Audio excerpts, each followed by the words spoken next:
சிறகடிக்க ஆசை சீரியலோட upcoming episode என்னென்னு பார்க்கலாம்.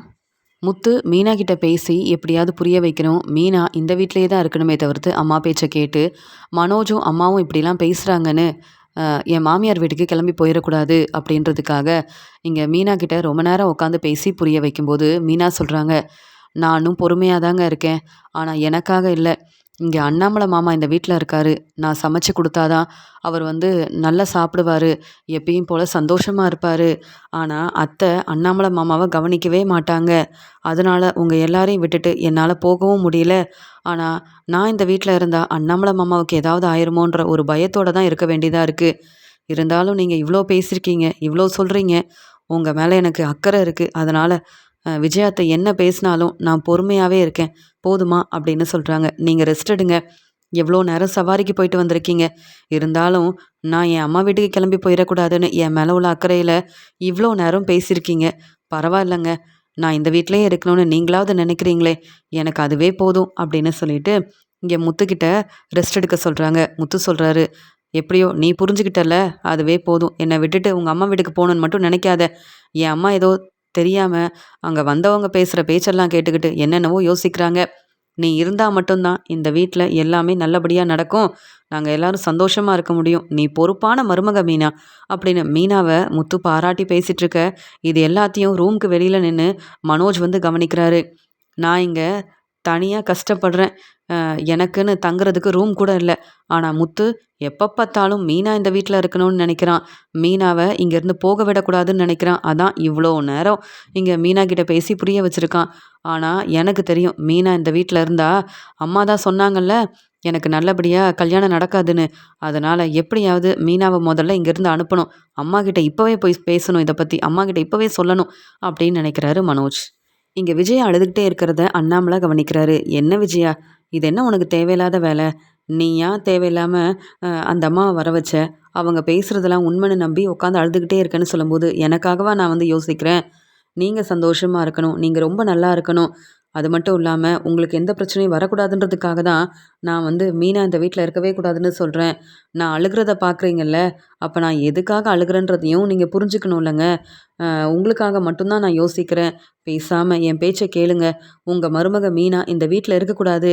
நீங்கள் எல்லாரும் மீனாவுக்கு சப்போர்ட் பண்ணுறீங்க. இதில் முத்து வேற என் மனைவி மீனா இந்த வீட்டில் தான் இருப்பான்னு எதிர்த்து பேசிகிட்டு இருக்கான். நீங்களாவது என்ன புரிஞ்சிக்க மாட்டீங்களா? எனக்கு ரொம்ப பயமாக இருக்குது, பதட்டமாக இருக்குது. நீங்கள் வேறு ஸ்கூலில் நிறைய வேலை இருக்குன்னு கிளம்பி போயிட்டீங்க. வீட்டுக்கு வர வரைக்கும் உங்களுக்கு நான் ஃபோன் பண்ணிக்கிட்டே இருந்தேன் தெரியுமா? உங்கள் மேலே எனக்கு உண்மையாகவே அவ்வளோ அக்கறை இருக்குங்க. என்ன உங்களுக்கு சரியாக சமைச்சு கொடுக்காம, உங்களை கண்டுக்காம எப்பயுமே பார்வதி வீட்டிலையே இருப்பேன். அதனால் உங்கள் மேலே உண்மையாகவே எனக்கு பாசம் இல்லைன்னு நீங்கள் நினைக்கலாம். ஆனால் அப்படிலாம் இல்லைங்க. உண்மையாகவே உங்கள் மேலே எனக்கு ரொம்ப அக்கறை இருக்குது. நாளையிலேருந்து உங்களுக்கு நானே சமைச்சு கொடுக்குறேன். உங்களுக்கு தேவையான எல்லா வேலையும் பொறுப்பாக நான் பார்க்குறேன். ஆனால் மீனா மட்டும் இந்த வீட்டில் இருக்க வேண்டாங்க அப்படின்னு அழுதுகிட்டே இங்கே விஜயா அண்ணாமலை கிட்ட பேசிகிட்டு இருக்காங்க. உடனே அண்ணாமலை சொல்கிறாங்க, அப்படியா, இந்த எண்ணம் உனக்கு முன்னாடியே இருந்திருந்தா நீ என்னை ரொம்ப நல்லா பார்த்துட்டு இருந்திருப்பியே. ஆனால் மீனா வந்ததுக்கப்புறமா தான் நான் ஹாஸ்பிட்டல் பக்கமே போகாமல் நல்லா என் வேலையை பார்த்துட்ருக்கேன். நீ என்னை கவனிக்காமல் எனக்கு தான் என்னென்ன பிரச்சனை வந்தது, உன்னால தான் பிரச்சனை வந்தது. மீனா இந்த வீட்டுக்கு மருமகளாக வந்ததுக்கப்புறமா என்னை ரொம்ப நல்லா பார்த்துக்கிறா. எனக்கு என்ன வேணும்னு பார்த்து பார்த்து சமைச்சு கொடுக்குறதுன்னு என்னை இங்கே இந்த வீட்டில் கவனிக்கிறதே என் மருமக மீனா தான். இப்போ நீ பேசுகிறதெல்லாம் எப்படி என்னால் நம்ப முடியும்? நீ இப்போ என்ன புதுசாக திருந்தின மாதிரி பேசிகிட்ருக்க? நீ வீட்டில் இருக்க யாரையும் கவனிச்சதே இல்லை. ஏன் முத்துக்கிட்ட சாப்பிட்டியான்னு கேட்டிருக்கியா? இல்லை நான் வெளியில் கிளம்பி போகும்போது சாப்பாடு எடுத்துகிட்டு போங்கன்னு சொல்லியிருக்கிறியா? இப்படி கொஞ்சம் கூட அக்கறையே இல்லாமல் இருக்கிற நீ மீனா இந்த வீட்டில் இருக்கக்கூடாதுன்றதுக்காக புதுசாக மாறின மாதிரி வேற பேசிகிட்ருக்க. அதெல்லாம் நடக்கவே நடக்காது. நீ என்னதான் அழுது பேசினாலும், என்னுடைய மனசை மாற்றணும், நீ பொறுப்பாக மாறிட்ட அப்படின்னு எனக்கு புரிய வைக்கணும்னு நினச்சாலும், மீனா என் மருமக. இந்த வீட்டுக்கு மருமகளாக மீனாவை கூப்பிட்டு வந்தது நான் தான். மீனாவை என்னைக்கும் உங்கள் அம்மா வீட்டுக்கு போகணுன்னு நான் சொல்லவும் மாட்டேன், நான் அனுப்பவும் மாட்டேன். நீ அமைதியா இரு, எந்த பிரச்சனையும் நடக்காது. நான் நல்லபடியாக தானே வீட்டுக்கு வந்திருக்கேன், புரியுதா அப்படின்னு சொல்லும்போது, என்ன இந்த முத்துக்கிட்டேயும் பேச முடியல, என் வீட்டுக்காரர்கிட்டையும் பேச முடியல, எல்லாரும் மீனாவுக்கு ரொம்ப சப்போர்ட் பண்ணுறாங்களே அப்படின்னு இங்கே ரொம்ப அழ ஆரம்பிக்கிறாங்க. மீனா மேலே விஜயாவுக்கு இன்னும் அதிகமாக கோபம் வருது. ரோகிணியை பார்க்கறதுக்காக சிந்தாமணி வராங்க. இங்கே சிந்தாமணி ரோகிணி கிட்ட கேட்குறாங்க, என்னம்மா உன்னுடைய பையன் கிறிஷ் இப்போ எப்படி இருக்கான்? அப்படின்னு சொல்லும்போது, இப்போ கொஞ்சம் பரவாயில்ல அப்படின்னு சொன்ன உடனே, மீனாவும் முத்துவும் ஃபோன்ல பேசின உடனே, "கிறிஷுக்கு எல்லாம் சரியாயிருச்சா என்ன?" அப்படின்னு கேட்க, "ஆமா. என்னை விட மீனா, முத்து தான் முக்கியம்னு என் பையன் கிறிஷ் நினைக்கிறான். வேற என்ன செய்ய?" அப்படின்னு சொல்றாங்க. அதெல்லாம் ஒரு பக்கம் இருக்கட்டும். இப்ப கிறிஷ் ஸ்கூலுக்கு போறான்ல. ஆமா, நீ உன்னுடைய வாழ்க்கைய பார்த்துக்க வேண்டாமா? உன்னுடைய பையனையும், உங்க அம்மாவையும் கவனிக்கிறதுக்கு நீ வேலைக்கும் போகணும். மனோஜையும் உன்னுடைய பக்கம் வர வைக்கணும். மனோஜ் கிட்ட பேசினியா? மனோஜ் உன்ன புரிஞ்சுக்கிட்டாரா? இல்ல கண்டிப்பா உனக்கு நான் டிவோர்ஸ் குடுப்பேன்னு ரொம்ப அடம் பிடிக்கிறானா அந்த மனோஜ்? அப்படின்னு கேட்குறாங்க சிந்தாமணி. உடனே ரோகிணி சொல்றாங்க, நானும் மனோஜ் கிட்ட பேசியிருக்கேன். மனோஜ் வந்து என்ன பார்க்க வரேன்னு சொல்லியிருக்காரு. இங்க விஜயா கிட்ட சொல்லாம, விஜயாவுக்கு இந்த உண்மை தெரியாம, மனோஜ் என்ன வந்து பார்க்கணும். அப்பதான் நான் உங்களுக்கு வந்து டிவோர்ஸ் குடுப்பேன் அப்படின்னு சொல்லியிருக்கேன். என்ன நம்பி மனோஜ் என்ன பார்க்கறதுக்காக வராரு அப்படின்னு சொல்லும்போது, அப்படியா? இது என்ன புது திட்டமா இருக்குன்னு கேட்க, எனக்கு வேற வழி தெரியல. மனோஜ் என்ன புரிஞ்சுக்க மாட்டேங்கிறாரு. என்கிட்ட பேசவே கூடாதுன்ற எண்ணத்துல இருக்காரு. இது எல்லாத்துக்கும் காரணம் அந்த விஜயா, முத்து, மீனான்னு எனக்கு ரொம்ப நல்லா தெரியும். ஆனா, நான் என்னைக்கும் மனோஜ விட்டு பிரிஞ்சு இருக்கவே மாட்டேன். இனி மனோஜுக்கு நான் டிவோர்ஸ் குடுக்க வாய்ப்பே இல்ல. அப்படி ஏதாவது நான் செய்யணும்ல. அதான் மனோஜ வர வச்சிருக்கேன். மனோஜ் இனி என்ன நெனச்சாலும் என்னை விட்டு பிரிஞ்சு போகவே முடியாது. இங்க விஜயா என்னையும் மனோஜையும் பிரிக்கணும்னு என்னென்னவோ பிரச்சனை செஞ்சாங்க. அந்த வீட்ல இருக்கும்போது கூட நான் விஜயா பேச்ச கேட்டு சம்பாதிச்ச பணத்தெல்லாம் விஜயா கிட்ட தான் குடுத்தேன். அவங்க என்ன சொன்னாலும் அப்படியே செய்வேன். மனோஜ் கூட விஜயா பேச்ச கேட்டு என்கிட்ட கொஞ்ச நாள் பேசாமலாம் இருந்தாரு. அப்ப அந்த வீட்டோட மருமகளா இருக்கணும்னு எவ்ளோ பொறுமையா இருந்தேன் தெரியுமா? இனி என்னால பொறுமையா இருக்கவே முடியாது. அதனால மனோஜ் சீக்கிரமாவே மனசு மாறிருவாரு. அந்த நம்பிக்கை எனக்கு இருக்கு அப்படின்னு சொல்றாங்க. பரவால்ல ரோகிணி. யோசிச்சு நீ என்ன செஞ்சாலும் சரியா தான் செய்வ. சரிம்மா, எனக்கு நெறைய வேலை இருக்கு. உன்ன பார்த்துட்டு போலாமேன்னு வந்தேன். உனக்கு ஏதாவது பணம் தேவைப்படுதான்னு கேட்கும்போது, இல்ல. நீங்க எனக்கு எவ்வளோ பெரிய உதவி செஞ்சிருக்கீங்க. தங்குறதுக்கு இடம் குடுத்துருக்கீங்க. என்னுடைய பையன நல்லா பார்த்துக்கிறீங்க. அன்னைக்கு டாக்டர வர வச்சு எனக்கு நெறைய உதவி செஞ்சிருக்கீங்க. இப்ப வரைக்கும் வேலைக்கும் போக முடியாம நான் கஷ்டப்படுறேன். ஆனா என்ன பத்தி யோசிக்கிறதுக்குன்னு யாருமே இல்ல. நீங்க மட்டும் தான் இருக்கீங்க. இப்ப எனக்கு எந்த பணமும் வேண்டாம். அப்படி உதவி தேவைப்பட்டா கண்டிப்பா உங்களுக்கு நான் ஃபோன் பண்றேன் அப்படின்னு சொல்றாங்க ரோகிணி. சரி ரோகிணி, நீ உன் அம்மாவையும் உன்னுடைய பையனையும் பார்த்துக்க. நான் இருக்கேன்ல. சீக்கிரமாவே நீ மனோஜ் கூட ஒண்ணு சேர்ந்து உன்னுடைய வாழ்க்கைய பார்த்துக்க தான் போற. விஜயாவுக்கும் மனோஜுக்கும் சரியான பாடம் புகட்ட தாம்மா போற. எனக்கு உன்ன பத்தி தெரியாதா? அப்படின்னு பாராட்டி பேசிட்டு சிந்தாமணி அங்கேருந்து கிளம்புறாங்க. ரோகிணி யோசிக்கிறாங்க. மனோஜ் எப்படியோ என்னை பார்க்க வரேன்னு சரின்னு சொல்லிட்டாரு. அதுவே போதும் அப்படின்ற சந்தோஷத்துல இருக்கிறாங்க ரோகிணி. ரவி ஸ்ருதியோட ரெஸ்டாரண்ட்டுக்கு கிளம்பி போறாரு. அங்க ஸ்ருதி வந்து ரவிக்கிட்ட கேட்குறாங்க, ஆமா, உங்க வீட்ல அங்க பூஜையெல்லாம் செய்றதா சொன்னாங்களே மீனா, நான் தான் வரல. ஆனா அங்க பூஜையெல்லாம் எப்படி நடந்தது அப்படின்னு கேட்கும்போது, அதை ஏன் கேட்குற? அங்க வந்த அந்த அம்மா மீனா அண்ணியால தான் நிறைய பிரச்சனை வருதுன்னு சொல்லி அம்மா கிட்ட சொல்லிட்டாங்க. எல்லார் முன்னாடி அவங்க பேசும்போது நாங்கள் யாருமே நம்பலை. ஆனால் அம்மா மீனா அண்ணியால் நிறைய பிரச்சனை வரப்போகுது. மனோஜோட வாழ்க்கையில் இவ்வளோ பிரச்சனை நடந்ததுக்கு காரணம் மீனா அண்ணி நம்ம வீட்டுக்கு மருமகளாக வந்தது தான் காரணம் அப்படின்னு சொல்லி இங்கே ரொம்பவே மனசு வேதனையோடு இருந்தாங்க. இன்னொரு பக்கம் மீனா அண்ணியை எப்போ பார்த்தாலும் திட்டிக்கிட்டே இருக்காங்க. நாங்களும் எவ்வளவோ சொல்லிட்டோம். அவங்க சொல்கிறது எல்லாமே பொய் தான். அவங்கள நம்பாதீங்க. அவங்க யார் பேச்சோ கேட்டுட்டு வந்து உண்மையை தெரிஞ்சுக்கிட்டு வந்து இப்படிலாம் பேசிகிட்டு இருக்காங்க. பணத்துக்காக இப்படி பேசுகிறாங்கன்னு எவ்வளவோ சொல்லிட்டோம். ஆனா அம்மா எங்க பேச்ச கேட்க தயாராவே இல்ல. அப்படின்னு ரவி வீட்ல நடந்த பிரச்சனைய பத்தி ஸ்ருதி கிட்ட பேசிட்டு இருக்கும்போது உடனே ஸ்ருதி சொல்றாங்க. ஏற்கனவே விஜயா அத்தைக்கு மீனாவை கொஞ்சம் கூட பிடிக்காது. ஏதாவது ஒரு காரணம் சொல்லி மீனாவை திட்டிக்கிட்டே இருப்பாங்க. இப்ப வீட்டுக்கு பூஜை செய்ய வந்தவங்களும் இப்படி பேசினா அவங்க எப்படி அமைதியா இருப்பாங்க? பாவம் மீனா அந்த வீட்ல இருந்து ரொம்ப கஷ்டப்படுறாங்க. பேசாம என்ன மாதிரியே அவங்களும் மீனாவும் அவங்க அம்மா வீட்டுக்கு போய் நிம்மதியா அவங்க வேலையை பார்க்க வேண்டியதானே. விஜயாத்தைக்கு சமைச்சு கொடுக்கணும். விஜயாத்தை கேட்ட வேலையெல்லாம் செஞ்சு கொடுக்கணும். ஆனா மீனாவை மருமகளா ஏத்துக்க மாட்டாங்க.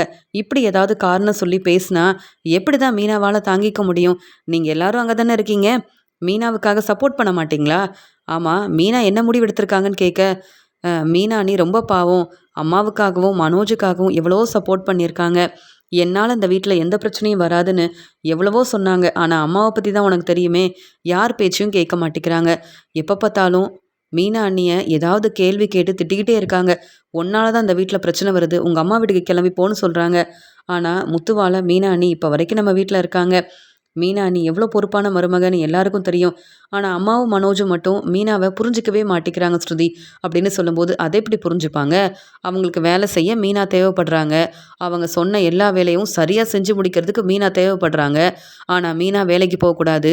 மீனா அவங்க அம்மாக்கிட்டேயும் தங்கச்சிக்கிட்டேயும் பேசக்கூடாது. சம்பாதிக்கிற பணத்தை அவங்க அம்மாவுக்கு கொடுக்கக்கூடாது.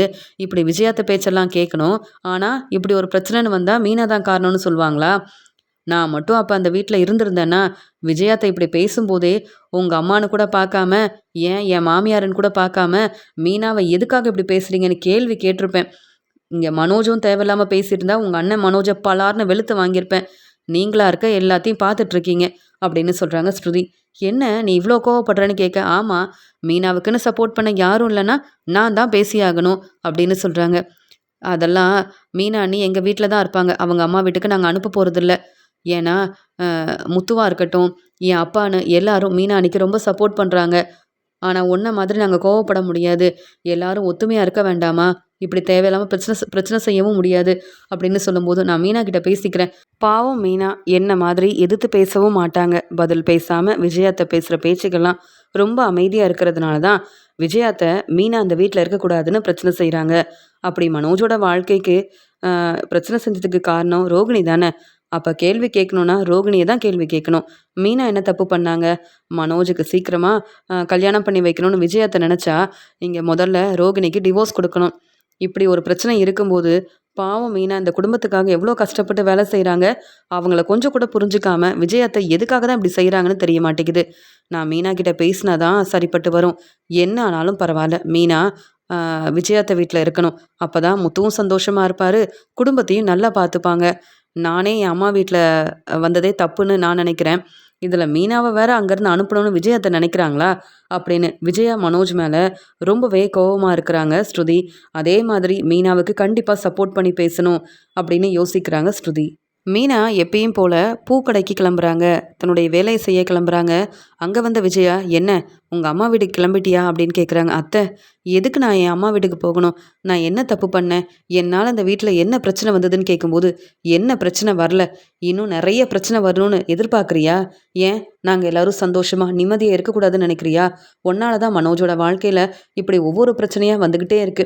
இந்த பிரச்சனைய சமாளிக்க முடியாம நானும் என் பையன் மனோஜும் எவ்வளோ கஷ்டப்படுறோம். ஆனா நீ என்ன சாதாரணமா பேசிட்டு இருக்க? நான் தான் சொன்னேன்ல, அங்க வீட்டுக்கு பூஜை செய்ய வந்த அந்த அம்மா எவ்வளோ தெளிவா பேசுனாங்க. உன்னால தான் பிரச்சனை வருது. நீ இந்த வீட்ல இருக்கக்கூடாதுன்னு. அவங்க சொல்லியும் நீ இந்த வீட்ல தான் இருப்பேன்னு அடம் பிடிக்கிறியே! நீ எதுக்கு இப்படிலாம் செய்ற? நீ சமைச்சா நாங்க யாரும் சாப்பிட போறதில்ல. அப்புறம் என்ன உனக்கு? உங்க அம்மா வீட்டுக்கு கிளம்ப வேண்டியதானே!" அப்படின்னு சொல்லும்போது, "இல்ல அத்த, என் வீட்டுக்காரர் சொல்லியிருக்காரு. நான் இங்கேயே தான் இருக்கணும். என் பேச்ச நீ கேட்கணும். எங்கேயும் போகக்கூடாது அப்படின்னு சொல்லியிருக்காரு அத்த." அப்படின்னு சொல்லும்போது, "ஆமா, அந்த முத்து சாதாரண கார் டிரைவர். அவனுக்கு என்ன? அவன் என்ன வேணாலும் பேசுவான். உனக்கு மட்டும் தானே சப்போர்ட் பண்ணுவான். என்ன பத்தியும், என் வாழ்க்கைய பத்தியும் அந்த முத்து என்னைக்கு யோசிச்சான்? அப்படி யோசனை பண்ணியிருந்தா என் பேச்ச கேட்டு நல்லா படிச்சு, என் பையன் மனோஜ் மாதிரியே பெரிய பிசினஸ் செஞ்சிருப்பானே. ஆனா அந்த முத்துவ பாரு, சரியா சம்பாதிக்க முடியாம கஷ்டப்படுறானா, அதுக்கு காரணமே நீதான். இதுக்கு மேல உன்கிட்ட பேச எனக்கு விருப்பம் இல்ல. நீ பூக்கடைக்கு வேணும்னா போ, டெக்கரேஷன் ஆர்டர் செய்ய போ, என்ன வேலை வேணாலும் செய். நல்லபடியா சம்பாதிச்சு நீ முன்னேறு. அத பத்தி நான் கேட்க போறதில்ல. ஆனா என் வீட்ல இருந்துகிட்டு நீ பூக்கடைக்கு வேலை செய்ய போகக்கூடாது. நீ எந்த பிசினஸும் செய்யக்கூடாது. என் வீட்ல இருந்தா நீ வேலைக்கு போக வேண்டாம். உங்க அம்மா வீட்டுக்கு போனதுக்கு அப்புறமா எந்த வேலை வேணாலும் செஞ்சு நல்லபடியா உங்க அம்மாவ பார்த்துக்க. நீ விரும்பின வேலைய பாரு. நீ பெரிய திறமைசாலி அப்படின்னு சொல்றாங்கல்ல. உனக்கு தெரிஞ்ச வேலைய செஞ்சு நல்லபடியா முன்னேறினாலும், இங்கேயே இருந்து அத பார்த்து சந்தோஷப்படுவேன். ஆனா என் வீட்ல இருந்துகிட்டு, என் பேச்ச கேட்காம, நீ இனி பூக்கடைக்கு போக வேண்டான்னு சொல்லும்போது, "அத்தை, என்ன நம்பி பெரிய ஆர்டர் குடுத்துருக்காங்க. அதனால நான் கண்டிப்பா போய் ஆகணும் அத்தை. நான் போலன்னா பிரச்சனை வரும். அப்புறம் அந்த ஆர்டர என்கிட்டேருந்து வாங்கிருவாங்க. வேற யாருக்காவது அந்த ஆர்டர குடுத்துட்டாங்கன்னா, இப்ப எனக்கு கிடைக்கக்கூடிய வருமானம் வராது. அவங்க என்ன நம்பி சம்பளம் குடுக்க ஆரம்பிச்சுட்டாங்க அத்தை. அங்க வீட்ல உள்ள எல்லாருமே என்ன நம்பி அங்க தினமும் பூ வாங்கிட்டு போறாங்க. என்னுடைய வேலைய பார்க்க வேண்டாமா?" அப்படின்னு கேள்வி கேட்கும்போது, "அதானே, உனக்கு உன்னுடைய பிசினஸ் முக்கியம். உன்னுடைய குடும்பம் முக்கியம். சம்பாதிக்கிற பணத்த என்கிட்ட கொண்டு வந்து குடுக்குறியா? இல்லையே. பணத்த சேர்த்து வைக்கிறேன்னு சொல்லிட்டு, தேவையில்லாம செலவு செஞ்சுட்டு இருக்க. இதுல உன் பேச்ச நான் கேட்கணுமா? என் வீட்டுக்காரரோட வாழ்க்கை முக்கியம். என் வீட்டுக்காரர் தான் எனக்கு முக்கியம். அதனால நீ இங்க இருந்தா அவருக்கு என்ன வேணாலும் ஆகும். அதனால இப்பவே கிளம்பிரு" அப்படின்னு சொல்றாங்க விஜயா. "அத்தை, பொறுமையா இருங்க. கண்டிப்பா உங்களுக்கு தர வேண்டிய மதிப்பு மரியாதையை நான் குடுப்பேன். ஆனா இந்த வீட்டு மருமகளா நான் எப்பயும் போல என் வேலைய செய்ய போறேன். ஆனா உங்க பேச்ச கேட்காம நான் கிளம்புறேன்னு நினைக்காதீங்க. வீட்டு வேலையெல்லாம் முடிச்சுட்டு தான் நான் என்னுடைய பூக்கடைக்கு போறேன். அப்படியே எங்க அம்மா வீட்டுக்கு போகணும்னு நினைச்சாலும், என் வீட்டுக்காரர் சொன்னா மட்டும் தான் என் அம்மா வீட்டுக்கு போவேனே தவிர்த்து, இப்படியெல்லாம் பேசிட்டு இருக்காதீங்க அத்தை. என்னால இந்த வீட்ல எந்த பிரச்சனையும் வராதுன்னு" சொல்லும்போது, என்ன இந்த மீனா என்ன சொன்னாலும் கேட்க மாட்டேங்கிறா, எல்லாரும் சப்போர்ட் பண்ணுறாங்க, எவ்வளவோ பேசி பார்த்துட்டேன், ஆனால் அந்த மீனா மட்டும் என் பேச்சை கேட்க மாட்டேங்கிறாளே, அடம் பிடிக்கிறா, இங்கேருந்து போகவே மாட்டேன்னு நினைக்கிறா. என்ன இந்த மீனா இப்படிலாம் செய்கிறா? பேசாமல் மீனாவோட அம்மாவை வர வச்சா என்ன? உங்கள் பொண்ணை இப்போவே கூப்பிட்டு போங்கன்னு பிரச்சனை செஞ்சா என்ன? அவங்க என்கிட்ட கண்டிப்பாக எதிர்த்து பேச மாட்டாங்க. பதில் பேசாமல் வேற வழி இல்லாமல் மீனாவை இங்கேருந்து கூப்பிட்டு போயிடுவாங்கல்ல. நான் பேசினா தானே மீனா புரிஞ்சுக்க மாட்டேங்கிறா. ஆனால் மீனாவோட அம்மா வந்து மீனாவை கூப்பிட்டு போனால் நான் இப்போ மீனாவோட அம்மா கிட்ட தான் பேசியாகணும். வேற வழியே இல்லை. மீனாவை இங்கேருந்து அனுப்பணும்னா இங்கே வந்து மீனாவோட அம்மா வந்தே ஆகணும் அப்படின்னு யோசிக்கிறாங்க. இங்கே வந்து விஜயா. இங்கே விஜயா வந்து சிந்தாமணிக்கு ஃபோன் பண்ணுறாங்க. சிந்தாமணி சொல்கிறாங்க, நான் பார்வதி வீட்டுக்கு தான் மேடம் வரேன், உங்களை பார்க்க தான் வரேன் அப்படின்னு சொல்லி ஃபோன் பண்ணுறாங்க. இங்கே பார்வதி சொல்கிறாங்க, என்ன சிந்தாமணி இன்னும் விஜயா கூட வரல, நீங்கள் அதுக்குள்ளே வந்துட்டீங்கன்னு கேட்க, அதை ஏன் கேட்குறீங்க? பார்வதி வீட்டில் உங்கள் வீட்டில் நீங்கள் சந்தோஷமாக இருக்கீங்க பார்வதி, ஆனால் விஜயா மேடம் அவங்க வீட்டில் நிறைய பிரச்சனை நடந்துக்கிட்டே இருக்குது, என்கிட்ட பேசணும்னு சொன்னாங்க, அதான் உங்களை பார்க்கறதுக்காக உங்கள் வீட்டுக்கு வந்தேன் அப்படின்னு சொல்கிறாங்க சிந்தாமணி. அப்படியா, என்ன பிரச்சனைன்னு கேட்க, அதெல்லாம் உங்கள் ஃப்ரெண்டு விஜயா வந்து பேசுவாங்க அப்படின்னு சொல்லிட்டு இருக்கும்போது அங்கே வந்து விஜயா அழுதுகிட்டே வராங்க. உடனே பார்வதி சொல்கிறாங்க, விஜயா என்னாச்சு, ஏன் அழுதுகிட்டே வர அப்படின்னு கேட்கும்போது, அந்த மீனா என் வீட்டில இருந்து அவங்க அம்மா வீட்டுக்கு போகவே மாட்டேங்கிறா, நான் என்ன சொன்னாலும் கேட்க மாட்டேங்கிறா, எதிர்த்து பேசுகிறா, வீட்டில் எல்லாரும் மீனாவுக்கு சப்போர்ட் பண்ணுறாங்க பார்வதி, என்ன செய்யன்னு தெரியலன்னு சொன்ன உடனே பார்வதிக்கு ரொம்ப கோவம் வருது. இதுக்காகவா அழுதுகிட்டே வர?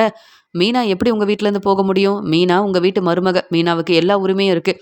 முத்துவும் அண்ணாமலை அண்ணனும் மீனாவுக்கு சப்போர்ட் பண்ணும்போது மீனா சந்தோஷமா அவளுடைய வாழ்க்கையை பார்த்துக்க உன்னுடைய வீட்டில் தானே இருக்கணும். நீ சொன்ன உடனே அவங்க அம்மா வீட்டுக்கு போக முடியுமா? அப்படி என்ன காரணத்துக்காக அனுப்பணும்னு நினைக்கிற அப்படின்னு சொல்லும்போது நடந்த எல்லாத்தையும் சொல்கிறாங்க. வீட்டுக்கு வந்து அந்த அம்மா தான் இப்படி பேசுனாங்கன்னா இதெல்லாம் இன்னுமா நீ நம்பிட்டு இருக்க? அதெல்லாம் மீனாவால் எந்த பிரச்சனையும் வராது. அதெல்லாம் புரிஞ்சுக்கிட்டு தான் இங்கே முத்துவும் அண்ணாமலை அண்ணனும் மீனாவுக்கு சப்போர்ட் பண்ணுறாங்க. நீ என்னடானா மீனாவுக்காக இப்படி அழுதுகிட்டே வரியான்னு கேட்க, இல்லை என் வீட்டுக்காரருக்கும் மனோஜுக்கும் எந்த பிரச்சனையும் வரக்கூடாது, அதுக்காக தான் நான் இப்படிலாம் யோசிக்கிறேன் தெரியுமா, என் வாழ்க்கைக்காக தான் நான் யோசிக்கிறேன், இத்தனை நாள் நான் இப்படிலாம் யோசிச்சதே இல்லை, எனக்கு ரொம்ப பயமாக இருக்குது, ரொம்பவே பதட்டமாக இருக்குது அப்படின்னு அழ ஆரம்பிக்கிறாங்க. உடனே சிந்தாமணி சொல்கிறாங்க, என்ன மேடம் நீங்கள் எவ்வளோ பெரிய ஆள், நீங்கள் சொன்னால் அந்த மீனா கேட்க மாட்டாளா என்ன? மீனாவை பலார் பலார்னு வெளுத்து வாங்கி அவங்க வீட்டில் உள்ள எல்லாரையும் வர வச்சு மீனா இனி என் மருமகளே கிடையாது, மீனாவால் பிரச்சனை வருது, மீனா நல்ல மருமகளே இல்லைன்னு அங்கேருந்து அனுப்புகிற வேலையை விட்டுட்டு இங்கே வந்து அழுதுட்ருக்கீங்க. நீங்கள் என்ன சொன்னாலும் அதை அப்படியே செய்வீங்களே, ஆனால் மீனா விஷயத்தில் உங்களால் எதுவுமே செய்ய முடியலையா? அந்த அம்மா சொன்னது அப்படியே நடக்கும். அப்புறம் உங்கள் வீட்டில் பிரச்சனைன்னு வந்தால் நீங்கள் தாங்கிக்கவே முடியாது. பாவம் அண்ணாமலை அண்ணன் என்ன தப்பு செஞ்சாரு? மீனாவை அந்த வீட்டுக்கு மருமகளாக கூப்பிட்டு வந்தது மட்டும்தான் அண்ணாமலை அண்ணன் செஞ்ச பெரிய தப்பே. அதை அவங்க யாரும் புரிஞ்சுக்க மாட்டேங்கிறாங்கனாலும் உங்களுக்கு அந்த அம்மா பேசுனதுல நம்பிக்கை இருக்குல்ல. நான் கூட எந்த வேலை ஆரம்பித்தாலும் முதல்ல அந்த அம்மாவை தான் பார்ப்பேன், அவங்க கிட்ட தான் கேட்பேன், அவங்க சொன்னது அப்படியே என் வாழ்க்கையில் நடக்கும் அப்படின்னு சொல்லிட்டு இருக்காங்க. அப்படியா சிந்தாமணி, நீங்கள் சொல்கிறதெல்லாம் எனக்கு புரியுது, வீட்டில் உள்ள யாரும் புரிஞ்சிக்க மாட்டேங்கிறாங்களே, மீனாவை என்னால் அங்கேருந்து அனுப்பவே முடியல அப்படின்னு சொல்லி பேசிட்டு இருக்காங்க. நான் வேணும்னா அங்கே அண்ணாமலை அண்ணன்கிட்ட பேசி பார்க்கட்டுமான்னு கேட்க, அதெல்லாம் வேண்டாம், ஏற்கனவே சிந்தாமணி கிட்ட பேசக்கூடாது அப்படின்லாம் என் வீட்டில் எல்லாரும் சொல்லியிருக்காங்க, இருந்தாலும் நீங்கள் என் ஃப்ரெண்டு, அதனால் விட்டு கொடுக்காம நான் வந்து பேசிகிட்டு இருக்கேன். நீங்கள் எனக்கு நல்லது செய்கிறீங்க, அதை யாரும் அந்த வீட்டில் புரிஞ்சிக்க மாட்டேங்கிறாங்க சிந்தாமணி. ஆனாலும் மனோஜோட வாழ்க்கைக்கு எவ்வளோ உதவி செஞ்சுருக்கீங்க, என் பேச்சை கேட்டு மனோஜுக்கு எவ்வளோ உதவி செஞ்சுருக்கீங்க, அதெல்லாம் அவங்களுக்கு தெரியாதுல்ல. நான் உங்ககிட்ட பேசுகிறது யாருக்குமே தெரியாது, இதெல்லாம் அவங்களுக்கு பிடிக்காது, நீங்கள் பேசினா எனக்கு தான் பிரச்சனை வரும், நானே பார்த்துக்கிறேன் அப்படின்னு சொல்கிறாங்க. உடனே பார்வதி சொல்கிறாங்க, என்னதான் நீ பேசினாலும் இங்கே மீனா அந்த வீட்டு மருமக அங்கே தான் இருப்பா, உன்னால் ஒன்றும் செய்ய முடியாது. முத்து வந்து மீனாவை கண்டிப்பாக அவங்க அம்மா வீட்டுக்கு அனுப்ப சரின்னு சொல்லவே மாட்டான். நீயும் பிரச்சனை வராதுன்னு நம்பிட்டு உன் வேலையை பார்க்குறத விட்டுட்டு சிந்தாமணி பேச்செல்லாம் ரொம்ப கேட்காத அப்படின்னு சொல்கிறாங்க பார்வதி. பார்வதி மேலே சிந்தாமணிக்கு கோவம் வருது. எப்படியோ அந்த அம்மாவை அனுப்பி விஜயா அவங்கள நம்புற மாதிரி பேச வச்சா இந்த பார்வதி என்ன, நான் நினைக்கிற எதையும் நடக்க விட மாட்டா போல அப்படின்னு யோசிக்கிறாங்க சிந்தாமணி. இங்கே மீனா அங்கே வேலையெல்லாம் முடிச்சுட்டு வரும்போது சத்யாவை பார்க்குறாங்க. சத்யா உடனே மீனா கிட்ட, அக்கா என்னக்கா எப்படி இருக்க, உன் வேலையெல்லாம் எப்படி நடக்குது அப்படின்னு கேட்கும்போது, ஆமாம் என் கூட வந்தாங்கள்ல என் ஃப்ரெண்டு ரேகா, அவங்க சொன்ன மாதிரியே அங்கே டெக்கரேஷன் செய்கிற இடத்தெல்லாம் பார்த்துட்டு வந்துட்டியாக்கா அப்படின்னு கேட்க, ஆமாம் சத்யா அந்த இடத்தெல்லாம் பார்த்துட்டு வந்தேன், இந்த வேலையெல்லாம் முடிக்கிறதுக்கு 20,000 ரூபா ஆகும், பூவெல்லாம் வாங்கணும், நிறைய பொருள் தேவைப்படுது, இந்த பணம் கொடுத்தா மட்டும் போதும், நல்லபடியாக அவங்க நினைக்கிறத விட ரொம்ப நல்லா டெக்கரேஷன் செஞ்சு கொடுப்பேன்னு உன்னுடைய ஃப்ரெண்டு ரேகா கிட்ட சொல்லிடு அப்படின்னு சொல்கிறாங்க. அந்த பணத்தெல்லாம் அவங்க கொடுத்துருவாங்கக்கா. ஆமாம் நீ என்ன இந்த பக்கமாக போயிட்டுருக்க அப்படின்னு கேட்க, பூ கொடுக்கறதுக்காக தான் போகிறேன், பூ கடையில் வேலையெல்லாம் முடிஞ்சிருச்சு, அதனால தான் போயிட்டுருக்கேன்னு சொல்லும்போது, "என்னக்கா? ஆமாம் உன்னுடைய வண்டி எங்க?" அப்படின்னு கேட்க, "இல்ல நான் வந்து வரும்போது என் வீட்டுக்காரரே பூக்கடையில வந்து விட்டுட்டாரு. இப்ப பூவெல்லாம் குடுத்துட்டு அப்படியே வீட்டுக்கு போக வேண்டியதான். வண்டி வீட்ல தான் இருக்கு." அப்படின்னு சொல்லிட்டு இருக்கும்போது, "சரி வாக்கா, எங்க போணும்னு மட்டும் சொல்லு. நானே கூப்பிட்டு போறேன்." அப்படின்னு சொல்றாரு சத்யா. அந்த சமயம் மீனா சொல்றாங்க, "உனக்கு நெறைய வேலை இருக்கும். நீ ஆஃபீஸ்ல வேலை பார்க்குற. உன்னுடைய வேலைய விட்டுட்டு எனக்கு எதுக்கு இப்போ உதவி செய்யணும்? என் வேலைய நான் பார்த்துக்கிறேன். நீ கிளம்பு சத்யா. அம்மாவ நல்லா பார்த்துக்க. அப்புறமா வந்து அம்மாவ பார்க்குறேன்னு சொல்லு." அப்படின்னு சொல்றாங்க. "அதெல்லாம் இருக்கட்டும். அம்மாவ எப்படி பார்த்துக்கணும்னு எனக்கு தெரியாதா? நீ என்ன நல்லா படிக்க வச்சிருக்க. இங்க சீதா மூலமா எனக்கு வேலை கிடைச்சிருக்கு. அப்படி இருக்கும்போது நம்ம குடும்பத்த நான் பார்த்துக்க மாட்டேனா? எனக்குன்னு நல்ல வருமானம் வருது. முத்து மாமா பேச்ச கேட்டு உண்மையா, நேர்மையா என் வேலைய பார்க்குறேன். அப்புறம் என்னக்கா? நீங்க எல்லாரும் எனக்கு உதவி செய்றீங்க, துணையா இருக்கீங்க. கண்டிப்பா நான் என் வாழ்க்கையில முன்னேறி காட்டுவேன்ற நம்பிக்கை இருக்கு. நீ வாக்கா, நான் உன்ன கூப்பிட்டு போறேன்." அப்படின்னு சொல்லும்போது, "சரி, நான் சொல்ற இடத்துக்கு கூப்பிட்டு போ. பூவெல்லாம் குடுத்துட்டு நானும் வீட்டுக்கு கிளம்புறேன்னு" சொல்லிட்டு மீனா, சத்யா கூட கிளம்பி போறாங்க. இங்க 2 பேரும் சந்தோஷமா பேசிக்கிட்டே போறாங்க. அந்த சமயம் அங்க வந்து ரோகிணிய பார்க்குறாங்க. இங்க வந்து மீனா. ரோகிணிய பார்த்த உடனே இங்க சொல்றாங்க, "என்ன ரோகிணி எங்க போறாங்கன்னு தெரியலையே?" அப்படின்னு சொல்லும்போது, "அக்கா, உன்கிட்ட ஒரு முக்கியமான உண்மைய பேசணும்னு நெனச்சேன். மறந்தே போயிட்டேன் பாரேன்." அப்படின்னு சொல்றாரு. "என்ன? என்ன உண்மைய சொல்லாம மறந்து போயிட்ட?" அப்படின்னு கேட்க, "அக்கா, கிரிஷ பார்க்கணும், பேசணும்னு நீங்க என்ன அனுப்பியிருந்தீங்கல்ல ரோகிணி வீட்டுக்கு. ரோகிணி வீட்ல வேலையெல்லாம் முடிச்சுட்டு அங்கருந்து திரும்பி வரும்போது, அங்க ரோகிணியோட வீட்ல நான் சிந்தாமணிய பார்த்தேன்க்கா." அப்படின்னு சொல்லும்போது, "சிந்தாமணிய பார்த்தியா? நீ எதுக்கு நீ எப்படி அங்க பார்த்தேன்னு?" கேட்கும்போது, "அக்கா, எனக்கு அவங்க எதுக்கு அங்க வந்தாங்கன்னு தெரியாது. ஆனா சிந்தாமணி வந்து ரோகிணி வீட்ல இருந்தாங்க. எனக்கு என்னவோ சந்தேகமா இருக்கு. ரோகிணிக்கு சிந்தாமணி தான் உதவி செய்றாங்கன்னு எனக்கு தோணுது." அப்படின்னு சொல்லும்போது, "என்ன சத்யா சொல்ற?" அப்படின்னு கேட்க, "ஆமாக்கா, ரோகிணி உங்க வீட்ல இருக்கும்போது சிந்தாமணி கிட்ட பெருசா பேசினதில்ல. ஆனா அப்பப்ப அ வந்து சிந்தாமணி இவங்களுக்கு உதவி செஞ்சிருக்காங்கன்னு உனக்கே தெரியும்ல. ரோகிணிய உங்க வீட்லேருந்து அனுப்புனதுக்கு அப்புறமா அவங்க எங்க தங்கியிருக்காங்க, யார் உதவி செய்றாங்கன்னு தெரியாம இருந்தீங்க. ஏன்னா ரோகிணியோட ஃப்ரெண்டு யாருமே ரோகிணிக்கு உதவி செய்யல. அப்படி இருக்கும்போது அவங்க பெரிய வீட்ல தங்கியிருக்காங்கக்கா. எனக்கு என்னவோ சிந்தாமணி தான் உதவி செய்றாங்கன்னு தோணுது." அப்படின்னு சொல்லிடுறாரு சத்யா. சத்யா இப்படி சொன்னத கேட்டு மீனா உடனே யோசிக்க ஆரம்பிக்கிறாங்க. "ஆமா சத்யா, சிந்தாமணி உதவி செய்ய நெறைய வாய்ப்பு இருக்கு. ஏன்னா, ரோகிணி யார்கிட்ட உதவி கேட்டாலும், ரோகிணியோட உண்மையான குணம் என்னன்னு தெரிஞ்சுக்கிட்டு, ரோகிணிக்கு உதவி செய்ய முடியாதுன்னு எல்லாரும் ரொம்ப தெளிவா சொல்லிட்டாங்க. ஏன் ரோகிணியோட ஃப்ரெண்டுங்க கூட ரோகிணிக்கு இப்ப யாருமே உதவி செய்றதில்ல. ரோகிணிய பத்தின உண்மைய எங்ககிட்ட தெளிவா வந்து சொல்லிட்டாங்க. அப்படி இருக்கும்போது, இப்ப சிந்தாமணி மேல தான் எனக்கு சந்தேகமா இருக்கு. இப்ப ரோகிணி எங்க போறாங்கன்னு தெரியல. ஏன்னா, அவங்க வேலைக்கும் போறதில்ல. அப்ப ரோகிணிக்கு யார் உதவி செய்றாங்க? அவங்க குடும்பத்த பார்த்துக்கிறதுக்கு யார் வந்து ரோகிணிக்கு ரொம்ப துணையா இருக்காங்கன்னு தெரியலையே! உண்மைய கண்டுபிடிக்கணும். நான் வந்து பூ குடுத்துட்டு ரோகிணி எங்க போறாங்கன்னு பார்க்கலான்னு நெனச்சேன். ஆனா, இப்ப உண்மைய கண்டுபிடிச்சு, என்னால வீட்ல பிரச்சனை வரல. ஒருவேள இந்த அம்மாவ அனுப்புனது கூட ரோகிணியா இருக்கலாம். இல்ல சிந்தாமணியா இருக்கலாம். என் வீட்டுக்கு பூஜை செய்ய வந்த அந்த அம்மா பேசின பேச்சால, விஜயா அத்த எப்ப பார்த்தாலும் என்கிட்ட பிரச்சனை செய்றாங்க. அந்த வீட்ல இருக்கவே பிடிக்கல. ஆனா, என் வீட்டுக்காரர் தான் என்ன விட்டுட்டு உங்க அம்மா வீட்டுக்கு நீ போயிறக்கூடாதுன்னு என்கிட்ட பேசி புரிய வச்சு, என்னதான் என் அம்மா விஜயா பேசினாலும், நீ பொறுமையா தான் இருக்கணும். எனக்காக நீ இந்த வீட்ல இருக்கணும்னு அவர் என்கிட்ட எவ்வளோ பக்குவமா பேசினாரு தெரியுமா? அதனால தான் நான் அந்த வீட்ல இருக்கேன். ஆனாலும் எனக்கு ரொம்ப கஷ்டமா இருக்கு சத்யா." அப்படின்னு சொல்லும்போது, "அக்கா, இன்னைக்கு எனக்கு நெறைய வேலை இல்ல. இன்னைக்கு ரோகிணி எங்க போறாங்க? யார்கிட்ட பேசுறாங்கன்ற உண்மைய கண்டுபிடிச்சா, உண்மை என்னன்னு தெரிய வரும். நீயும் அந்த வீட்ல சந்தோஷமா இருக்கலாம்லக்கா." அப்படின்னு சொன்ன உடனே, மீனாவும், சத்யாவும் இங்க ரோகிணி எங்க போறாங்க? யார்கிட்ட பேச போறாங்க? ஏன்னா, அவங்க எங்கேயுமே வேலைக்கு போகல. மனோஜோட ஆஃபீஸுக்கும் வர்றது கிடையாது. மனோஜோட கடைக்கும் வர்றது கிடையாது. அப்படி இருக்கும்போது ரோகிணி யார பார்க்க போறாங்கன்ற உண்மைய கண்டுபிடிக்கணும்னு நினைக்கிறாங்க சத்யாவும், மீனாவும். ரோகிணி எங்க போறாங்கன்னு ரோகிணிக்கு தெரியாம மீனாவும், சத்யாவும் போய் பார்க்கும்போது தான் தெரியுது. இங்க வந்து சிந்தாமணிய பார்க்கறதுக்காக தான் ரோகிணி வந்து போயிருக்காங்க. அங்க ரெஸ்டாரண்ட்ல ரோகிணி வருவாங்கன்னு சிந்தாமணி பார்த்துட்ருக்க, அங்க ரோகிணியும் சிந்தாமணிய பார்த்துட்டு, "மேடம், உங்கள பார்க்கணுன்னு தான் வந்தேன். நல்ல வேளை ஃபோன் பண்ண உடனே இந்த ரெஸ்டாரண்ட்டுக்கு வர சொல்லிட்டீங்க." அப்படின்னு சிந்தாமணிய பார்த்துட்டு ரோகிணி சந்தோஷமா பேச ஆரம்பிக்கிறாங்க.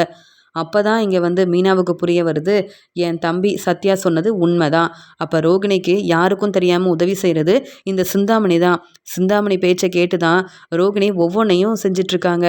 அப்ப விஜயாத்தைக்கு மட்டும் சிந்தாமணி வந்து உதவி செய்யல. ரோகிணிக்கும் உதவி செய்கிறது சிந்தாமணி தான். இந்த உண்மையெல்லாம் தெரியாமல் விஜயாத்தை வேற சிந்தாமணியை ரொம்பவே நம்புகிறாங்க. எப்படியோ இன்னைக்கு இவங்க என்ன பேசுகிறாங்கன்ற உண்மையை தெரிஞ்சுக்கிட்டு விஜயாத்தக்கிட்ட இவங்கள பற்றின உண்மையை சொல்லணும். இவங்க 2 பேரையும் சும்மா விடக்கூடாது. இனியும் பொறுமையாக இருந்தால் நான் அந்த வீட்டில் மருமகளாக இருக்க முடியாதே. அந்த அம்மா எதுக்காக வந்தாங்கன்ற உண்மையை கூட தெரிஞ்சுக்கணும் அப்படின்னு சொல்லிட்டு இங்கே அவங்களுக்கு தெரியாமல் சத்யாவும் மீனாவும் அவங்க பேசுகிறதெல்லாம் என்ன அப்படின்றத கண்டுபிடிக்கணும்னு சொல்லி நிற்கிறாங்க. அங்கே ரோகிணி சொல்கிறாங்க, மேடம் எனக்கு கொஞ்சம் பணம் தேவைப்படுது. நீங்கள் என் வீட்டுக்கு வந்து கேட்டீங்க பணம் வேணும்னா என்கிட்ட கேளுங்கன்னு. அப்போ எனக்கு அந்த பணம் தேவைப்படலை. என் பையனுக்காக தான், என் பையன் படிப்புக்காக தான் கொஞ்சம் பணம் வேணும் மேடம் அப்படின்னு சொல்கிறாங்க. அது மட்டும் இல்லாமல், மேடம் நீங்கள் அனுப்புனீங்கல்ல அங்கே மனோஜோட கடைக்கு, அங்கே விஜயா வீட்டுக்கு அனுப்புன மாதிரியே மனோஜோட கடைக்கும் அந்த அம்மாவை அனுப்புனீங்கல்ல, அந்த அம்மா பேசினதை மனோஜும் ரொம்பவே நம்பிட்டான். அதே மாதிரி நீங்கள் எனக்கு நிறைய உதவி செய்கிறீங்க அப்படின்னு பேசிகிட்டு இருக்காங்க. அது மட்டும் இல்லை ரோகிணி, அந்த அம்மாவை விஜயா வீட்டுக்கு அனுப்பியிருக்கேன். மீனா அந்த வீட்டில் சந்தோஷமாக இருக்கிறதா நானும் தெரிஞ்சுக்கிட்டேன். அதனால தான் இப்போ மனோஜுக்கு இருந்த ரூமையும் முத்து மீனாவுக்கு கொடுத்துட்டாங்க. இப்போ முத்துவும் மீனாவும் அந்த வீட்டில் இருக்கிற வரைக்கும் நீ அந்த வீட்டுக்கு மருமகளாக போக முடியாது. அதனால தான் அந்த அம்மாவை விஜயா வீட்டுக்கு அனுப்பி நான் சொல்ல வேண்டியதெல்லாம் சொல்ல வச்சேன். இப்போ விஜயா மீனா அந்த வீட்டில் இருக்கவே கூடாதுன்னு பிரச்சனை செஞ்சிட்ருக்காங்க தெரியுமா அப்படின்னு சொல்லும்போது, எனக்காகவா நீங்கள் இது எல்லாத்தையும் செஞ்சிட்ருக்கீங்கன்னு கேட்க, உனக்காக மட்டும்தான் ரோகிணி. நீ என்ன இப்படி சந்தேகப்படுற? உன்னுடைய வாழ்க்கை சந்தோஷமாக இருக்கணும், மனோஜு கூட நீ சந்தோஷமாக உன்னுடைய வாழ்க்கையை பார்த்துக்கணுன்றதுக்காக தான் நான் வந்து இவ்வளோ உதவி செய்கிறேன் அப்படின்னு சொல்கிறாங்க. இதை கேட்ட ரோகிணி ரொம்ப சந்தோஷப்படுறாங்க. அப்படி அந்த அம்மா விஜயாத்த வீட்டில் போய் என்னதான் பேசுனாங்கன்னு கேட்க, அந்த அம்மா கிட்ட நான் என்னெல்லாம் சொன்னேன் தெரியுமா அப்படின்னு இங்கே சிந்தாமணி பேசுகிறாங்க. அப்படியா, நீங்கள் சொன்னதெல்லாம் சரிதான். அண்ணாமலை மாமாவுக்கு பிரச்சனை வரும்னு நீங்கள் சொன்னதுனால தான் மீனா அந்த வீட்டில் இருக்கவே கூடாதுன்னு விஜயாத்த கண்டிப்பாக இப்படி ஒரு முடிவெடுக்கணும்னு யோசிப்பாங்க. மனோஜா இருக்கட்டும், இங்கே வந்து அண்ணாமலை மாமான்னு அந்த வீட்டில் சந்தோஷமாக இருக்கணும்னு விஜயாத்த நினைப்பாங்க. அப்போ இது எல்லாமே உங்களுடைய திட்டம் தானா? என்னுடைய வாழ்க்கைக்காக நீங்கள் செய்கிற உதவியை நான் என்றைக்குமே மறக்க மாட்டேன் அப்படின்னு 2 பேரும் பேசிகிட்டு இருக்கும்போதே உண்மையை தெரிஞ்சுக்கிட்டு, அப்போ இவங்க 2 பேரும் திட்டம் போட்டு தான் அந்த அம்மாவை அனுப்பி இப்படிலாம் பேச வச்சுருக்காங்க. என்னால் அந்த வீட்டில் எந்த பிரச்சனையும் அப்போ இனி வராது. இப்போ நடக்கவும் இல்லை. ஆனால் இவங்க வாழ்க்கைக்காக இவங்க வேணும்னே திட்டம் போட்டு இப்படிலாம் செஞ்சிட்ருக்காங்கல்ல அப்படின்னு உண்மையை தெரிஞ்சுக்கிட்டு இங்கே வந்து மீனா சொல்கிறாங்க, சத்யா நல்ல வேலை இன்னைக்கு உன்னை பார்த்தேன். நீயும் ரோகிணி வீட்டில் சிந்தாமணி இருந்தாங்கன்ற உண்மையை சொன்னேன். ரோகிணி இப்போ எங்கே போகிறாங்க, யார்கிட்ட பேசுகிறாங்கன்ற உண்மையை தெரிஞ்சுக்கணும்னு நினச்சேன். ஆனால் இவ்வளோ பெரிய உண்மையை சொல்லுவாங்க, வசமாக மாட்டிப்பாங்கன்னு நான் எதிர்பார்க்கவே இல்லை அப்படின்னு உண்மையை தெரிஞ்ச மீனா வந்து ரோகிணி மேலேயும் சிந்தாமணி மேலேயும் ரொம்ப கோபமாக இருக்காங்க. ரோகிணியும் சிந்தாமணியும் பேசிட்டு அங்கேருந்து கிளம்பலான்னு நினைக்கும் போது அங்கே மீனா வந்து நிற்கிறாங்க. மீனா சொல்கிறாங்க, என்ன சிந்தாமணி நாங்கள் வருவோன்னு எதிர்பார்க்கலையான்னு கேட்க, உடனே ரோகிணி, மீனா உங்களுக்கு இங்கே என்ன வேலை, என்ன செய்கிறீங்கன்னு கேட்கும்போது, நீங்கள் எதுக்கு சிந்தாமணி கிட்ட பேசிகிட்டு இருக்கீங்க? சிந்தாமணி உங்களுக்கு நிறைய உதவி செய்கிறாங்களா ரோகிணி, அதனால தான் நீங்கள் என்ன வேணாலும் செய்யலாம் அப்படின்னு நினைக்கிறீங்களான்னு கேட்க, இல்லையே அதெல்லாம் ஒன்றும் இல்லையே அப்படின்னு சமாளிக்கிறாங்க. போதும் போதும், உன்னுடைய லட்சணம் என்னன்னு எனக்கு தெரியாது. நம்ம வீட்டிலேருந்து நீ கிளம்புனதுக்கப்புறமா உன்னுடைய ஃப்ரெண்டுங்க யாரும் உனக்கு உதவி செய்யலை. இப்போ எங்கே தங்கியிருக்குன்னு கூட தெரியாமல் தான் இருந்தோம். ஆனால் இப்போ தானே தெரியுது, சிந்தாமணி உனக்கு மட்டும் உதவி செய்யலை, விஜயாவுக்கும் மனோஜுக்கும் ஒரு பக்கம் உதவி செய்கிறாங்க. இதெல்லாம் தெரியாமல் இந்த சிந்தாமணியை நீ நம்பிட்டு இருக்கல்ல. ஆமாம், இப்போவே எங்கள் வீட்டுக்கு நீங்கள் 2 பேரும் கிளம்பி வரணும். ஏன்னா நீங்கள் தானே அந்த அம்மாவை அனுப்பியிருக்கீங்க, அவங்கள பேச வச்சதும் நீங்கள் தானே. இப்படி திட்டம் போட்டு என் குடும்பத்தை ஏமாத்துறது உங்களுக்கு வேலையாக தானே இருக்குது. இதில் நான் தான் நல்ல மருமகளே இல்லைன்னு, நான் அந்த வீட்டில் இருக்கக்கூடாதுன்னு விஜயாத்தை தேவையில்லாமல் பேசி பிரச்சனை செய்கிறாங்க. அவங்களுக்கு சரியான பாடம் புகட்ட வேண்டாமா? நீங்கள் என்ன வேணாலும் செய்யுங்க, எனக்கு கவலை இல்லை. ஆனால் உங்களால் என் வாழ்க்கையில் பிரச்சனை வரக்கூடாது. நான் என் வீட்டுக்காரரோட வீட்டில் தான் இருப்பேன், முத்து வீட்டில் தான் இருப்பேன். நீங்கள் செய்கிற பிரச்சனையால் நான் என் அம்மா வீட்டுக்கு போகவே முடியாது. நான் உண்மையை நிரூபிக்கணும். இப்போவே விஜயாத்த வீட்டுக்கு 2 பேரும் கிளம்பி வாங்க, இல்லை சும்மா விட மாட்டேன் அப்படின்னு சொல்கிறாங்க மீனா. உடனே ரோகிணி சொல்கிறாங்க, என்ன மீனா இப்படிலாம் நீங்கள் பேசுனீங்கன்னா நான் பயந்துருவேனா? நீங்கள் சொன்ன உடனே விஜயாத்த வீட்டுக்கு வந்துடுவேனா? எனக்கு நிறைய வேலை இருக்குது, நீங்கள் உங்கள் வேலையை பாருங்கள். அதெல்லாம் விஜயாத்த வீட்டுக்கு இப்போ வர முடியாது. நான் வருவேன் கண்டிப்பாக, மனோஜ் கூட அந்த வீட்டுக்கு மருமகளாக மறுபடியும் நான் வருவேன். ஆனால் இப்போ வர முடியாது. உங்களால் என்ன மீனா செய்ய முடியும்னு கேட்குறாங்க ரோகிணி. மீனா இருந்த கோவத்தில் ரோகிணியை பலார்னு வெளுத்து வாங்குறாங்க. என்னது வர முடியாதா? அப்போ நான் என்ன செய்வேன்னு சொல்லட்டுமா? நீங்கள் 2 பேரும் இப்போவே வந்து உண்மையை சொல்லலை. நீங்கள் இவ்வளோ நேரம் பேசிகிட்டு இருந்தீங்கல்ல, அந்த உண்மையான ஆதாரம் என்கிட்ட இருக்குது. என் ஃபோனில் நீங்கள் பேசின எல்லாத்தையும் எடுத்து வச்சுருக்கேன். அப்படியே கொண்டு போய் விஜயாத்தக்கிட்ட கொடுப்பேன். அப்புறம் சிந்தாமணி, இத்தனை நாள் நம்பிக்கிட்டு இருந்தாங்கள உங்களை விஜயாத்த, நீங்கள் எப்படிப்பட்டவங்கன்ற உண்மையை தெரிஞ்சுக்கிட்டு உங்களை சும்மா விடுவாங்களா? அது மட்டும் இல்லை, நீங்கள் 2 பேரும் சேர்ந்து என் வாழ்க்கையில் பிரச்சனை செய்ய திட்டம் போட்டு விஜயாத்தக்கிட்ட வந்து பொய் சொல்லியிருக்கீங்க. அந்த அம்மாவை அனுப்பி பொய் சொல்ல வச்சுருக்கீங்க. இவங்களால தான் என் வாழ்க்கையில் பிரச்சனை வருதுன்னு போலீஸ்கிட்ட உதவி கேட்பேன். நான் நல்ல மருமகளாக இருந்தேன், ஆனால் என் வாழ்க்கையவே ஒன்றும் இல்லாமல் செஞ்சுட்டாங்கன்னு உங்களை பற்றின உண்மையை சொல்லி ஆதாரத்தையும் கொடுத்து போலீஸ்கிட்ட உதவி கேட்டால் நீங்கள் 2 பேரும் வந்து வெளியில் வர முடியாது. உங்கள் நிலைமை என்ன ஆகும்னு கேட்குறாங்க மீனா. வேண்டாம் மீனா, அப்படிலாம் செஞ்சிடாத அப்படின்னு ரொம்பவே பதட்டமாக சொல்கிறாங்க சிந்தாமணி.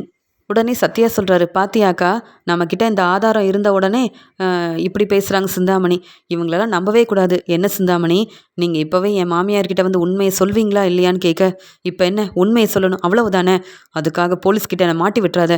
எவ்வளோ பெரிய பிஸ்னஸ் செய்கிறேன், இதெல்லாம் என் சொந்தக்காரங்க தெரிஞ்சவங்கன்னு எல்லாருக்கும் தெரிஞ்சா நான் சரியாக பிஸ்னஸ் செய்யவே முடியாது. இப்படி நீ வருவ, உண்மையை கண்டுபிடிப்பேன்னு நினைக்கவே இல்லை மீனா அப்படின்னு மீனா மேலே சிந்தாமணிக்கு ரொம்ப கோவம் வருது. போதும் போதும், நீங்கள் என் மேலே கோவப்பட்டு எந்த பிரயோஜனமும் இல்லை. நல்ல மருமகளா, பொறுப்பான மருமகளா இங்கே முத்து வீட்டில் நான் சந்தோஷமாக இருக்கணும். உங்களால் யாரும் என்னை தப்பாக நினைக்கக்கூடாது. அந்த வீட்டிலேருந்து அனுப்பணும்னு விஜயாத்து திட்டம் போடக்கூடாது. நீ கிளம்பி வரல, இன்னைக்கு அவ்வளவுதான்னு சொல்கிறாங்க. மீனாவும் வந்து உண்மையை தெரிஞ்சுக்கிட்டு ரோகிணியவும் சிந்தாமணியவும் விஜயா வீட்டுக்கு கூப்பிட்டு போகிறாங்க. விஜயா இவங்களை பார்த்த உடனே ரொம்ப கோவமா, இந்த ரோகிணி எதுக்கு என்னுடைய வீட்டுக்கு வந்திருக்கா?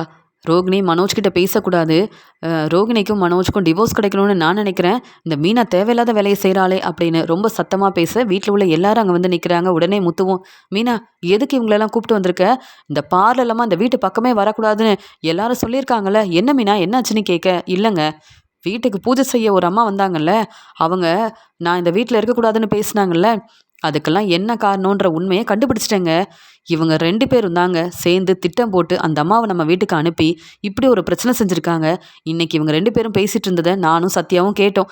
இங்கே சிந்தாமணியை பார்க்கறதுக்காக ரோகிணி கிளம்பி வந்தாங்க. அப்போ தான் வீட்டில் நடந்த எல்லா உண்மையவும் இங்கே வந்து சத்யா சொன்ன உடனே எனக்கு ரோகிணி மேலே சந்தேகமாக இருந்தது. இவங்க பேசுகிற உண்மையெல்லாம் என்னன்னு உங்களுக்கும் தெரியணும்ல. என் ஃபோனில் ஆதாரம் இருக்குது, வேணும்னா பாருங்களேன் அவங்க என்னெல்லாம் பேசியிருக்காங்கன்னு. அந்த அம்மாவை அனுப்பி நான் இந்த வீட்டில் இருக்கக்கூடாதுன்னு சொல்ல வச்சுருக்காங்க. அந்த அம்மாவும் வந்து இவங்க பேச்சை கேட்டு பொய் சொல்லியிருக்காங்க. பணம் கொடுத்து இப்படிலாம் பொய் சொல்ல வச்சுருக்காங்க. இதன் மூலமாக இவங்க 2 பேரும் மட்டும் நினச்சதெல்லாம் நடக்கணும். அவங்களுக்கு அப்படிலாம் நடந்தால் சந்தோஷமாக இருப்பாங்க. இந்த வீட்டில் நான் நல்ல மருமகளாக இருக்கவே கூடாது. இது இவங்க 2 பேரோட திட்டம் தாங்க, வேணும்னா பாருங்க அப்படின்னு தெளிவாக ஆதாரத்தை காமிக்கிறாங்க. வசமாக மாட்டிக்கிறாங்க சிந்தாமணியும் ரோகிணியும். அது மட்டும் இல்லாத ரோகிணி எங்கே இருக்காங்கன்னு தெரியலன்னு சிந்தாமணி சொன்னது எல்லாமே போய் தான். சிந்தாமணி வீட்டில் தான் ரோகிணியை தங்க வச்சு சிந்தாமணி ரோகிணியோட குடும்பத்துக்கு உதவி செஞ்சிட்ருக்காங்க. பணம் கொடுத்து உதவி செய்கிறாங்க. இங்கே கிருஷிக்கு ரொம்ப முடியலன்னா டாக்டரை வர வைக்கிறாங்க. கிருஷிக்கு வந்து படிப்பு செலவெல்லாம் என்னானாலும் பரவாயில்லன்னு பணம் கொடுத்து உதவி செய்கிறாங்க. இப்படி ரோகிணிக்கு எல்லா உதவியும் செய்கிறது சிந்தாமணி தான். ஆனால் நீங்கள் ரோகிணியை நம்பி ஏமாந்து போய் நிற்கிறீங்க அப்படின்னு சிந்தாமணி ரோகிணியை பற்றின உண்மையை தெளிவாக எல்லாருக்கும் புரிய வைக்கும்போது பேரதிர்ச்சியோடு நிற்கிறாங்க அண்ணாமலை, முத்து, ரவின்னு எல்லாருமே. உடனே விஜயா சொல்கிறாங்க, என்ன சிந்தாமணி இதெல்லாம்? மீனா சொல்கிறது எல்லாமே உண்மையா? நீங்கள் தான் அந்த அம்மாவை அனுப்புனீங்களா? ரோகிணிக்கு வீடெல்லாம் கொடுத்து ரோகிணிக்கு உதவி செய்கிறதெல்லாம் நீங்கள் தானா? ரோகிணியை பற்றி நான் பேசும்போதெல்லாம் என்னென்னவோ சொல்வீங்களே, ரோகிணிக்கு நான் சப்போர்ட் பண்ண மாட்டேன், ரோகிணி எங்கே இருக்காங்கன்னு கூட தெரியலன்னு சொன்னீங்க. ஆனால் இப்போ அமைதியாக நிற்கிறீங்கன்னு கேட்க, இல்லை உங்கள் மருமக மீனா பொய் சொல்கிறாங்க மேடம்னு சொல்லும் போதே அங்கே மீனா மறுபடியும் பொய் சொல்கிறீங்களா, திருந்த மாட்டிங்களா அப்படின்னு இங்கே ரோகிணியவும் சிந்தாமணியவும் பலார் பலார்னு வெளுத்து வாங்குறாங்க. என்ன ரோகிணி பார்த்துக்கிட்டே இருக்க? உன்னை எதுக்காக கூப்பிட்டு வந்தேன்னு நினைக்கிற? உண்மையை சொல்லு. எல்லாருக்கும் தெளிவாக நீங்கள்லாம் என்ன பேசியிருக்கீங்கன்னு தெரிஞ்சுக்கிட்டாங்க அப்படின்னு சொல்லும்போது, ஆமாம், சிந்தாமணி தான் தங்க இடம் கொடுத்தாங்க, யாருமே உதவி செய்யலை, வேறு என்ன செய்ய முடியும்? நான் தான் சிந்தாமணிக்கிட்ட உதவி கேட்டேன், போதுமா அப்படின்னு சொல்கிறாங்க ரோகிணி. எல்லாருக்கும் உண்மை தெரியுது. உடனே முத்து சொல்கிறாங்க, என்னம்மா அமைதியாக இருக்கீங்க? அந்த அம்மா வீட்டுக்கு வந்து என்னென்னவோ பேசும்போதே சந்தேகப்பட்டேன், யாரோ சொல்லி கொடுத்து தான் இப்படி பேச வச்சுருக்காங்கன்னு. ஆனால் நீங்கள் தான் இப்படி செஞ்சுருப்பீங்கன்னு நினச்சேன். இப்போ தானே தெரியுது இவங்க 2 பேரும் சேர்ந்து திட்டம் போட்டு இப்படிலாம் ஏமாத்திருக்காங்கன்னு. போதுமாமா, உண்மை என்னன்னு தெரிய வந்துருச்சா? மீனா மேலே தான் தப்பு இருக்குது, மீனா இந்த வீட்டில் இருக்கக்கூடாதுன்னு என்னென்ன பேசுனீங்க, எவ்வளோ பிரச்சனை செஞ்சீங்க. என்ன மனோஜ், என் கடைக்கு வேற அந்த அம்மா வந்தாங்க, அவங்க சொன்னது எல்லாமே உண்மையாக தான் இருக்கும்னு நானும் நம்புகிறேன்னு நீ வேற பூஜை செய்ய வந்த அந்த அம்மாவுக்கு ரொம்ப சப்போர்ட் பண்ணியே. அவங்க உண்மையை சொல்லலை, சிந்தாமணி சொன்னதை வந்து சொல்லியிருக்காங்க. ஏன்னா மீனா இந்த வீட்டில் இருக்கக்கூடாது. அப்படி தானே மீனா? இப்போவாது புரிஞ்சுக்கிட்டியா மீனா? நீ நல்ல வேலை என் பேச்சை கேட்டு உங்கள் அம்மா வீட்டுக்கு போகலை.